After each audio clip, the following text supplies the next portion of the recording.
ఓం శ్రీ కృష్ణ జగద్గురు పరబ్రహ్మణే నమః. ఓం నమో శ్రీ వేదవ్యాసాయ నమః. ఓం మద్గురు శ్రీ పూర్ణానంద స్వామినే నమః. ఓం శుక్లాంబరధరం విష్ణుం శశివర్ణం చతుర్భుజం ప్రసన్నవదనం ధ్యాయేత్ సర్వవిఘ్నోపశాంతయే. ఓం వ్యాసాయ విష్ణురూపాయ వ్యాసరూపాయ విష్ణవే నమో వై బ్రహ్మనిధయే వాసిష్ఠాయ నమో నమః. ఓం నారాయణం నమస్కృత్య నరం చైవ నరోత్తమం దేవీం సరస్వతీం వ్యాసం తతో జయముదీరయేత్. శ్రీ భగవద్గీత జ్ఞానయోగము. అయితే కర్మ ఎటువంటిది, అకర్మ ఎటువంటిది, ఈ విషయాన్ని పండితులు కూడా సరిగ్గా తెలుసుకోలేకపోతూ ఉన్నారు. దానినే తెలిసినట్లయితే నీవు సంసార బంధము నుండి విముక్తుడు కాగలుగుతావు. కాబట్టి అటువంటి కర్మ రహస్యాన్ని గురించి అర్జున నేను నీకు ఇప్పుడు తెలియజేస్తూ ఉన్నాను. కర్మ రహస్యము చాలా నిగూఢమైనది. కాబట్టే గొప్ప గొప్ప పండితులు శాస్త్రజ్ఞులు కూడా దాని యొక్క విషయాన్ని అంతు కనుగొనజాలలేకపోతూ ఉన్నారు. కాబట్టి భగవానుడే కరుణతో దానిని ఇక్కడ బోధించాలి అని తలచారు. ఆ కర్మతత్వాన్ని తెలియడం వలన కలిగేటువంటి ఫలితం ఏమిటి అంటే మనుజుడు అశుభరూపమైనటువంటి సంసార దుఃఖం నుండి విడుదలను పొందగలుగుతాడు. కాబట్టి సాంసారికమైనటువంటి ఈ యొక్క సంసారము అంటే జన్మజరా మరణాలు అనబడేటువంటి క్లేశాల నుండి విముక్తత్వాన్ని పొందదలిచినటువంటి వారంతా కూడా పరమాత్మ తెలియజేయబోయేటువంటి ఈ కర్మ పద్ధతిని బాగా తెలుసుకొని ఉండాలి అని చెబుతూ కర్మ ఏదో అకర్మ ఏదో బాగా తెలుసుకొని ఆ రీతిగా వ్యవహరించడమే కదా అశుభరూపమైనటువంటి సంసార బంధము నుండి విడిపడడానికి ఒకానొక ఉపాయము అని చెబుతూ, అంతేకాదు శాస్త్రాల చేత విధింపబడిన కర్మల యొక్క నిషేధింపబడినటువంటి కర్మల యొక్క ఏమీ చేయకుండా ఊరకే ఉండడం అనేటువంటి ఆ కర్మ యొక్క స్వరూపాన్ని బాగా తెలుసుకోవాలి. అలా ఎలాగంటే కర్మ యొక్క వాస్తవమైనటువంటి తత్వము చాలా లోతైనది, తెలియడం చాలా కష్టతరము. కాబట్టి ఇక్కడ కర్మ అంటే చేయదగినటువంటి కర్మ, చేయరాని కర్మ అంటే నిషిద్ధ కర్మ, అది వికర్మ. అకర్మ అంటే ఏమీ చేయకుండా ఊరకనే ఉండేటువంటి సోమరి యొక్క స్థితి. ఈ కర్మ అకర్మ వికర్మలకు మరొక అర్థాన్ని కూడా మనం దానిని చెప్పుకోవచ్చు. ఏంటదంటే కర్మ అంటే సామాన్యమైనటువంటి కర్మ, వికర్మ అంటే అకర్మనే కామము కోపము లేకుండా కోరిక కోపము నశింపజేసుకొని కోరిక లేకుండా దైవార్పణ బుద్ధితో ఆచరించడము అంటే ఇక్కడ అకర్మ అన్నప్పుడు అలాంటి కర్మను కోరిక లేకుండా ఆచరించడం చేత ఏమవుతుంది, చిత్తము శుద్ధపడుతుంది. దాని వలన కలిగేటువంటి ఈ యొక్క నిష్కర్మ ఆత్మస్థితి అనేది ఏర్పడుతుంది. అంటే కర్మ వికర్మల యొక్క కలయిక చేత కలిగేటువంటి కర్తృత్వరహిత నిష్క్రియ ఆత్మస్థితియే కదా అకర్మ అని చెప్పబడుతూ ఉన్నది. అంటే కర్మయోగాన్ని నిర్దుష్టంగా ఆచరించవలసి ఉన్నట్లయితే కర్మ అకర్మ వికర్మల యొక్క స్వరూపాన్ని బాగా తెలుసుకొని ఉండవలసిందే. ఆ కర్మతత్వం చాలా నిగూఢమైనటువంటిది కాబట్టే భగవానుడే దానిని విడదీసి చెప్పడానికి ప్రయత్నం చేస్తూ ఉన్నారు. కర్మను ఎలా ఆచరించవలసి ఉన్నదో అనేటువంటి విషయాన్ని గురించి తెలియజేసుకుంటూ కర్మణ్య కర్మయ పశ్యేద కర్మణి చ కర్మయ సబుద్ధిమాన్ మనుష్యేషు సయుక్త కృష్ణ కర్మకృత్. ఎవడైతే కర్మయందు అకర్మను అకర్మయందు కర్మను చూస్తాడో అతడు మాత్రమే మనుషులందరిలో కంటే కూడా వివేకవంతుడు, యోగముతో కూడుకొన్నవాడు, సకల కర్మలను కూడా ఆచరించినవాడు అగుతూ ఉన్నాడు. కర్మయందు అకర్మను చూచడం అంటే ఎలాగా, కర్మ చేస్తూ కూడా కర్మ చేయకుండా ఉన్నట్లుగా చూడడం అనేటువంటిది కర్తృత్వము లేకుండా ఉండడం, ఫలాన్ని కోరకుండా ఉండడం, ఎంత కర్మ చేసినప్పటికీ కూడా అది బంధాన్ని ఏమాత్రము కలుగజేయదు. ఎందుకు? ఆ కర్మ యొక్క ఫలితాన్ని కోరడం లేదు. నేను చేస్తున్నాను అనేటువంటి ఆలోచన లేదు. ఆ విధంగా అంటే నేను చేస్తున్నానో ఆ కర్మ యొక్క ఫలితం గురించి ఆసక్తి కలిగి ఉండడము అనేటువంటి ఈ రెండు కూడా లేకుండా ఎంత కర్మ చేసినప్పటికీ కూడా అది బంధాన్ని ఏమాత్రము కలగజేయదు. అప్పుడు ఏ కర్మ కూడా చేయనట్లే అవుతూ ఉంది కదా, అంటే అదే ఆ కర్మ అవుతుంది. అద్దము ప్రతిబింబ క్రియను రోజంతా కూడా చేస్తూ ఉన్నప్పటికీ కూడా ఆ ప్రతిబింబితమైనటువంటి అద్దంలో ప్రతిబింబించిన వస్తువులు దానిని అంటుతున్నాయా? అంటడం లేదు. అందుకే అద్దములో రూపమురా అంటియున అంటని అటులా అద్దములో రూపుగా ఎప్పటికీ కూడా అంటనటువంటి ఆ యొక్క అద్దం యొక్క ప్రతిబింబ క్రియను రోజంతా చేస్తూ ఉన్నా కూడా అద్దంలో ప్రతిబింబించిన వస్తువులు దాని యందు అంటకుండానే ఉంటూ ఉన్నాయి. అది ఏమీ చేయనట్లే అవుతూ ఉన్నది కదా. మళ్ళీ ప్రతిబింబించేటువంటి వస్తువు ప్రక్కకు రాగానే అది నిర్మలంగా ఉంటుంది, దాంట్లో ఏ ప్రతిబింబత వస్తువు లేదు. ఎంత మాలిన్యరహితముగా క్రియ చేస్తూ కూడా నిష్క్రియగా ఉంటుంది కదా. అలాగే మహనీయులైనటువంటి వారు తమ జీవయాత్రకు సంబంధించినటువంటి కార్యాలను చేస్తూ ఉన్నప్పటికీ కూడా ఎవరు? సజ్జనులు, సాధు మహనీయులు, పెద్దలు, మహనీయులు, తపస్వికులు, ఋషి సత్తములు వీరంతా కూడా వారి యొక్క శరీరాలను వదులుతూ ఉన్నారా? లేదు. వారి శరీరాలు కొనసాగినంతసేపు కూడా, వారి యొక్క జీవిక కొనసాగినంతసేపు కూడా మహనీయులైనటువంటి వారు తమ జీవయాత్రకు సంబంధించినటువంటి కార్యాలను వాళ్ళ యొక్క కాలకృత్యాలు తీర్చుకుంటూ శరీర నిమిత్తం చేసేటువంటి కార్యాలను చేస్తూ ఉన్నప్పటికీ కూడా వారు వానిని ఆ కర్మలను వారు చేయకుండా ఉన్నవారే అవుతూ ఉన్నారు, అకర్తలుగానే అవుతూ ఉన్నారు. ఎలాగా? చేసినటువంటి కర్మ యందు వారికి ఆ కర్మ యొక్క ఫలితమునందు ఆసక్తి లేదు. అంతే మాత్రమే కాదు, నేను చేస్తూ ఉన్నాను అని ఆ కర్మ మీద తన యొక్క కర్తృత్వాన్ని ఏమాత్రము చింతింపజేయరు.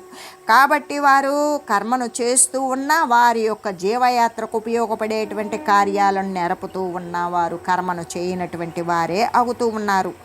అంటే అనాసక్త చిత్తముతో ఏమాత్రము కూడా ఆ కర్మ యొక్క ఫలమునందు ఆసక్తి లేకుండా చేసేటువంటి చిత్తముతోటి కార్యాన్ని ఆచరిస్తూ ఉన్నందువలన కర్మ ఏమవుతుంది?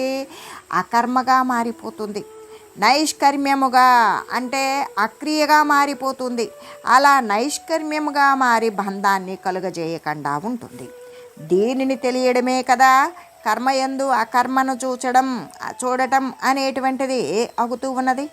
అంటే అహంకారముతోటి నేను అనేటువంటి ఈ యొక్క శరీరాన్ని అనిత్యమైన అశాశ్వతమైన స్థిర పదార్థ స్వరూపమైన ఈ అహంకారంతో నేను నా ద్వారా ఈ కర్మ జరుపబడుతుంది అనేటువంటి కర్తృత్వ బుద్ధితోనూ ఇక ఆసక్తి అంటే ఆ కర్మ ఫలము యొక్క వాంఛతోటి దానిని అంటి ఉండేటువంటి దానితోనూ చేయబడేటువంటి కర్మ మాత్రమే కదా బంధాన్ని కలగజేస్తుంది. కానీ ఆ అసక్త బుద్ధితో ఏమాత్రము ఆ కర్మ ఫలము యొక్క కోరిక లేకుండా చేసేటువంటిది అసక్త బుద్ధితో చేయబడేటువంటి కర్మ కానే కాదు. అటువంటి అనాసక్త కర్మ ఏమవుతుంది? కర్మ చేయనిదియే అకర్మయే అవుతూ ఉన్నది అని చెబుతూ, అంటే కర్మరాహిత్యముతో సమానమవుతుంది. ఈ ప్రకారంగా కర్మయందు కర్మరాహిత్యాన్ని లేక అకర్మను కర్మ చేస్తూ కూడా కర్మ పట్ల నేను చేస్తున్నాననే భావన కానీ కర్మ యొక్క ఫల వాంఛ కానీ లేనప్పుడు కర్మరాహిత్యమే. కర్మ చేస్తూ కర్మ చేయనివాడే అవుతాడు. ఆ కర్మ కూడా కర్మ కాకుండానే పోతుంది. అటువంటి ఆ కర్మను ఎవడైతే కర్మను కూడా అకర్మగా చూడగలుగుతాడో అతడు మాత్రమే మనుజులలో వివేకవంతుడు. ఆ వివేకము సత్యమునందు మాత్రమే, శాశ్వత వస్తువునందు మాత్రమే దృష్టి కలిగినటువంటి వాడు అశాశ్వతమైన వస్తువుల పట్ల ఏ ఆలోచన దృష్టి లేనటువంటి వాడే వివేకవంతుడు, యోగముతో కూడి ఉన్నటువంటి వాడు. అటువంటి యోగయుక్తుడు అవుతాడు. అతడు క్రమంగా కూడా నిష్కామ కర్మము అనేటువంటిది అవలంబిస్తాడు.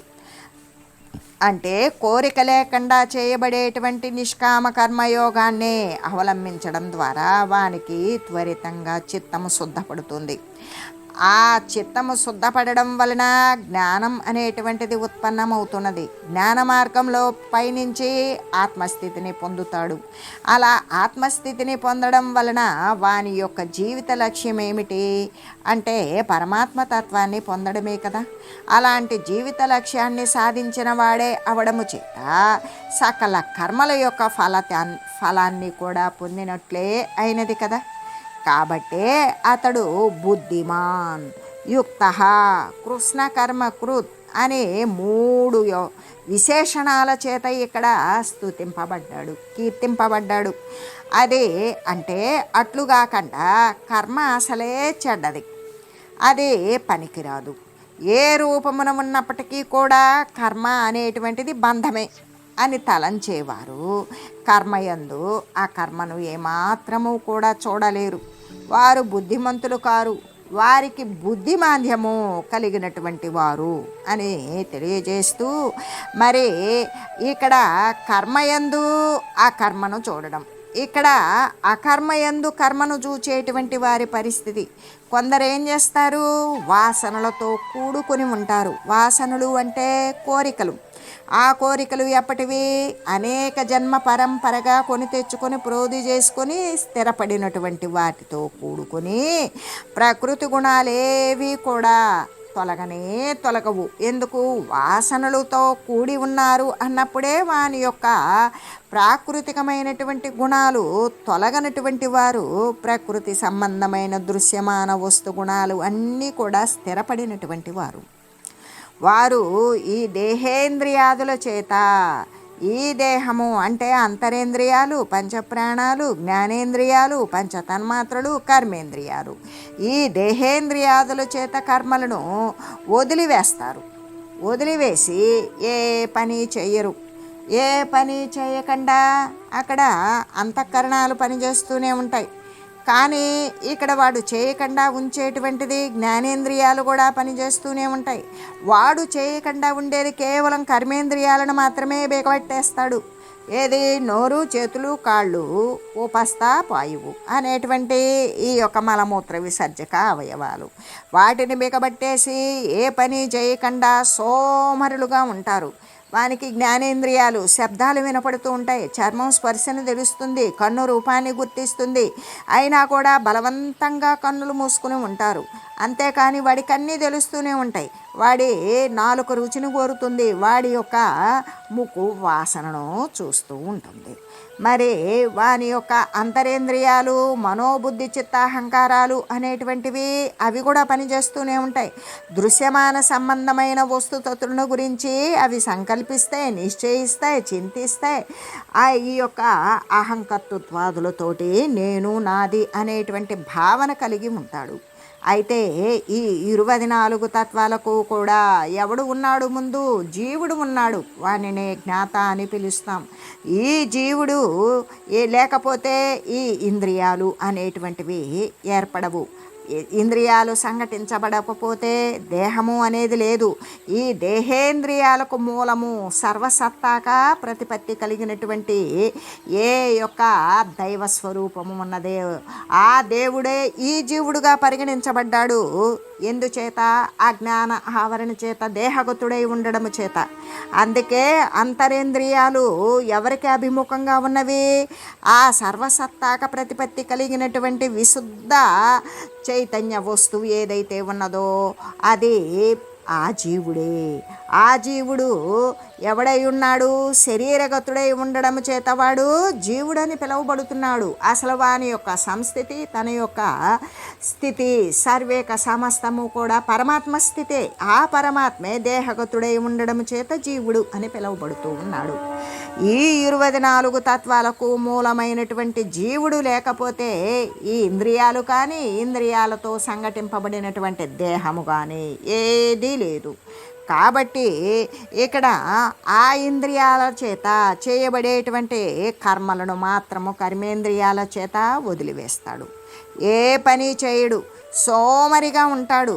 కొంతమంది ఇలాగా సోమరులుగా ఉంటారు. అటువంటి వారి ఆ కర్మయందు అంటే వాడు ఏ పని చేయకుండా నేనేదో తపము జపము ధ్యానము చేస్తూ ఉన్నాను, ఈ కర్మలన్నీ కూడా బంధించేటువంటివే అనే భావన కలిగి బుద్ధిమాంద్యం చేత వ్యవహరిస్తూ ఉంటారు. అయితే అటువంటి వారి అకర్మయందు వారు కర్మను మాత్రమే చేయకుండా ఉండడము చేత, ఇంద్రియాలను బిగబట్టి ఉంచడము చేత, సోమరితనముతో నిండిపోయి ఉండడము చేత ఈ యొక్క అకర్మయందు కర్మలు చేయకుండా ఉండడమే ఉత్తమము అని భావించేటువంటి ఈ యొక్క మందమైన బుద్ధి యందు మహాబంధకరమైనటువంటి కర్మ ఇమిడి ఉన్నది కదా. ఎలాగంటే పైకి కర్మ చేయకపోయినా అంటే శారీరక ఇంద్రియాలతో కూడినటువంటి క్రియలు చేయకపోయినప్పటికీ కూడా వారు మనసుతో వారు కర్మను చేస్తూనే ఉన్నారు. ఇంద్రియాలు చెలించకపోయినా కేవలం చెలించకుండా ఉండేటువంటివి కర్మేంద్రియాలు మాత్రమే. సర్వేక సమస్తమైనటువంటి ఇంద్రియాలు కూడా చెలిస్తూనే ఉన్నవి. అయితే చెలింపకపోయినా మనసు, సంకల్పాలు, వాసనలు అన్నీ కూడా చెలిస్తూనే ఉన్నవి. శరీరము ఒక్కచోట నిశ్చలంగా ఏ క్రియ చేయకుండా ఉన్నప్పటికీ కూడా మనసు 3 లోకాలు కూడా చుట్టి వస్తుంది. అనేక సంకల్ప వికల్పాలు చేస్తుంది. బుద్ధి అనేక నిర్ణయాలు చేస్తూ వదిలివేస్తూ ఉంటుంది. చిత్తము అనేక ప్రకృతి సంబంధమైన విషయాలను చింతిస్తూ ఉంటుంది. అహంకారము ప్రతిదీ నాది నేను అని చెలిస్తూనే ఉంటుంది. ఈ విధంగా శరీరము ఒక్కచోట నిశ్చలంగా ఉన్నప్పటికీ కూడా అది ఏ క్రియ ఏ కర్మను అనుసరించకపోయినప్పటికీ కూడా మనసు అయితే త్రిగుణాలతో కూడుకొని ముల్లోకాలు అంటే సత్వరజస్తమో గుణాలకు లోబడినటువంటి వాటిని చుట్టి వస్తూనే ఉంటుంది. అంటే అటువంటి వారి యొక్క ఆ కర్మయందు అంటే సోమరితనంగా బుద్ధిమాన్యంతో ఏ క్రియను చేపట్టక కర్మేంద్రియాలన్నీ కూడా బిగబట్టి కూర్చొని ఉన్నటువంటి వారి యొక్క అకర్మయందు బంధానికి భూతమైనటువంటి కర్మ అంతర్భూతమై ఉన్నది. అసలు వారినే ఎక్కువగా బంధించి వేస్తుంది. దేని యందు ఈ సంసార బంధ విచ్చిత్తి అనేది ఎప్పటికీ జరగదు వారికి. ఈ యొక్క జన్మ జరా మరణాలు అనేటువంటి సాంసారిక బంధంలో మరి బంధీకృతం చేసి ఉన్నటువంటి కర్మ అందుట్లోనే ఇమిడి ఉన్నది. ఇలా తెలియడమే కదా ఆ కర్మయందు కర్మను చూచటం అనేటువంటిది జరుగుతూ ఉన్నది అనే చెబుతూ, అంతేకాదు బంధరాహిత్యాన్ని నిర్ణయించేదేంటి? ఏది సంసారంలో బంధిస్తుంది, ఏది బంధరాహిత్యం కలిగిస్తుంది అనేటువంటి నిర్ణయించేటువంటిది ఏమిటి అంటే వాసనలే, అహంభావము, మనస్సే. కానీ ఇంద్రియాలు దేహము కావని గుర్తించాలి కదా. ఎందుకు?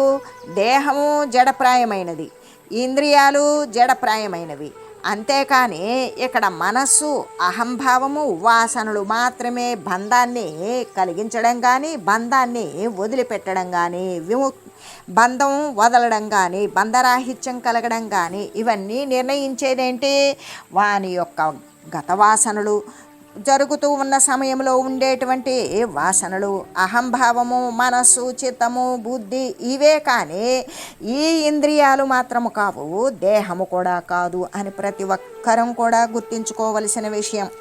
ఒకవేళ కర్మేంద్రియాలను అదే నోరు, చేతులు, కాళ్ళు, మలమూత్ర విసర్జక అవయవాలు వాటిని బిగబట్టి చిత్తముతో అన్ని కర్మలు గనక చేసినట్లయితే ఈ కర్మేంద్రియాలతో కాళ్ళు, చేతులు, చేతులు కట్టివేసుకొని కళేబరాన్ని కూర్చోబెట్టినంత మాత్రాన ఆ చిత్తముతో అన్ని కర్మలు చేస్తూనే ఉన్నాడు. వాడు ఆలోచనాప్రాయంగా చింతన ప్రకారంగా అన్ని కర్మలు చేస్తూనే ఉన్నాడు. అంతేకాదు ఏ యొక్క పంచవాయువులు అయినటువంటి వాయుభూతములైన వాయుతత్వాలైనటువంటి సమాన వాయువు, వ్యానవాయువు, ఉదాన వాయువు, ప్రాణవాయువు, అపానవాయువు ఎల్లప్పుడూ కూడా వాటి యొక్క సంచారము శరీరమంతా తిరుగుతూ వాటి క్రియలు జరుగుతూనే ఉన్నవి. కాబట్టి ఇక్కడ కర్మేంద్రియాలను మాత్రమే బెగబెట్టేస్తాడు. చిత్తముతో అన్ని కర్మలు చేస్తూనే ఉంటాడు. అది నిజంగా కూడా మిథ్యాచారము, అబద్ధమైన అసత్యమైనటువంటి ఆచరణ అనే కదా మనకి అనేక పర్యాయాలు భగవానుడు మనకి నొక్కి నొక్కి తెలియజేసి ఉన్నారు. ఈ ప్రకారంగా ఆ కర్మయందు కర్మ చేయకుండా ఉండడమునందు కర్మను ఎలా చేస్తూ ఉన్నాడు.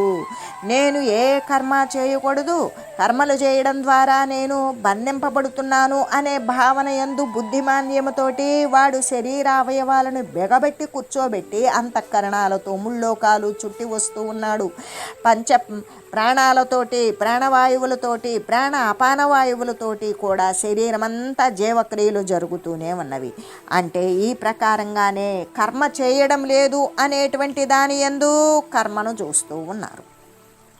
అంటే ఆ కర్మ యందు కర్మను చూచువారు కూడా వివేకవంతులే కదా. అంటే కర్మ చేయకపోయినా కూడా కర్మ చేస్తూ ఉన్నారు అనేటువంటి వివేకం కలిగి ఉన్నారు కదా. కాబట్టి వారు క్రమంగా ఉత్తమమైనటువంటి ఆచరణ చేయాలి. ఆ ఉత్తమమైనటువంటి ఆచరణ ద్వారా ఆత్మస్థితి అనేటువంటి జీవిత లక్ష్యాన్ని పొందగలగడము చేత సకల కర్మలను కూడా ఆచరించిన వారే అవుతారు అని కదా ఇక్కడ తెలుపబడింది.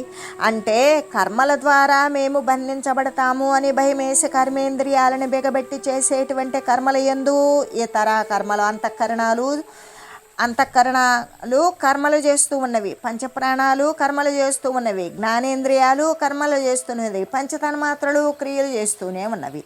అంటే ఆ కర్మలో కూడా కర్మ చేయబడుతూ ఉన్నది అనేటువంటి కర్మ చేయని దాని యందు కూడా కర్మను చూసేటువంటి వారు కూడా వివేకవంతులే. కాబట్టి వారు కూడా క్రమంగా ఉత్తమమైనటువంటి ఆచరణను చేపట్టాలి. ఆ ఉత్తమమైన ఆచరణ ద్వారా ఆత్మస్థితి అనేటువంటి జీవిత లక్ష్యాన్ని పొందగలుగుతారు. అలా ఉత్తమమైనటువంటి ఆచరణను చేపట్టినప్పుడు ఆత్మ యొక్క స్థితిని పొందుతారు. ఆ ఆత్మస్థితి అనేటువంటిదే వాని యొక్క జీవిత లక్ష్యం కదా. ఆ జీవిత లక్ష్యం ద్వారానే మేము కర్మను చేయము. ఈ ఆత్మస్థితిని పొందాలి అంటే కర్మకు బంధింపబడుతున్నామని భయమేసి సోమరితనంతో కూర్చొని ఉన్నటువంటి వారి యొక్క మిగతా ఇంద్రియాలు కూడా పనిచేస్తూనే ఉన్నవి. అంటే ఆ కర్మనందు కూడా కర్మను చూసేటువంటి వారు ఏ విధంగా వారు కూడా వివేకవంతమైనటువంటి వారే. కాబట్టి వారు జీవిత లక్ష్యాన్ని పొందడం, ఆ జీవిత లక్ష్యం ఏమిటి వారికి? పరమాత్మతత్వాన్ని, స్థితి అనేటువంటి దాన్ని పొందడం.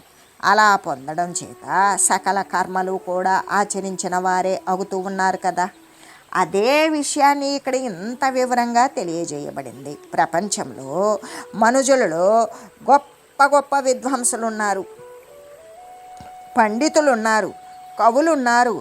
ఈ యొక్క ప్రపంచమున మనుజులలో అనేక గొప్ప విద్వాంసులు, పండితులు, కవులు మొదలైనటువంటి వారందరూ కూడా బుద్ధిమంతులే అని చెప్పడానికి వీలవుతుందా?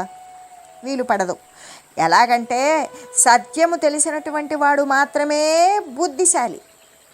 అంతేకాని మనం ఇప్పుడు చెప్పుకున్నటువంటి విద్వాంసులు, పండితులు, కవులు వీరంతా కూడా మరి బుద్ధిమంతులు అని చెప్పడానికి వీలు అవ్వదు.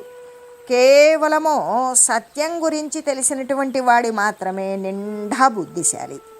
అయితే ఇక్కడ కర్మరహస్యం తెలిసి వర్తించేటువంటి వాడు, కర్మ యొక్క నిగూఢతత్వాన్ని గురించి తెలుసుకొని ఎవడైతే వర్తిస్తూ ఉన్నాడో వాడు మాత్రమే బుద్ధిమంతుడు అని కదా తెలియజేయబడింది. దాని ద్వారా జీవితం యొక్క లక్ష్యము ఏమిటి? ఆత్మసాక్షాత్కారాన్ని పొందగలిగినటువంటి వాడే బుద్ధిశాలి. ఆ యొక్క జీవిత లక్ష్యమైన ఆత్మసాక్షాత్కారాన్ని పొందగలిగినటువంటి వాడే బుద్ధిమంతుడు అని కదా తెలియజేసింది. కాబట్టి అటువంటి వివేకాన్ని పొంది ఉత్తమమైనటువంటి ఆచరణ కలిగి ఉండడం అనేటువంటిదే మంచి శ్రేయస్కరమైనటువంటిది అని చెబుతూ, అంటే మనుజులలో బుద్ధిమంతుడైనటువంటి వాడు ఎవరు? కర్మయందు అకర్మయందు కర్మను కూడా చూడగలిగేటువంటి వాడు మాత్రమే మనుజులలో బుద్ధిమంతుడు. అటువంటి వాడు క్రమంగా కూడా ఆత్మసాక్షాత్కారాన్ని పొందుతాడు. అలా పొందడం చేత అతడు సమస్త కర్మలను ఆచరించినటువంటి ఫలితాన్ని కూడా పొందుతాడు అని చెబుతూ, అటువంటి అసంగ కర్మ ఆచరణ, దేనికి కూడా కర్మతో ఎటువంటి సంగత్వము లేకుండా, కర్మ ఫలితము పట్ల ఏమాత్రము కోరిక లేకుండా, ఆ అసంగత్వముతోటి దానితో సంబంధము లేకుండా, ఏమాత్రము నేను చేస్తున్నాను నా చేత చేయబడుతుంది అనేటువంటి కర్తృత్వ భోక్తృత్వాదులు కూడా లేకుండా, కర్మ ఫలితం యొక్క ఆసక్తి లేకుండా ఆ అసంగ కర్మాచరణశీలులను గురించి, వారి యొక్క మహిమలను గురించి మనం తెలియజేసుకుంటూ, ఓం మంగళం పావన గీతామాత, జయ మంగళం భక్తజనా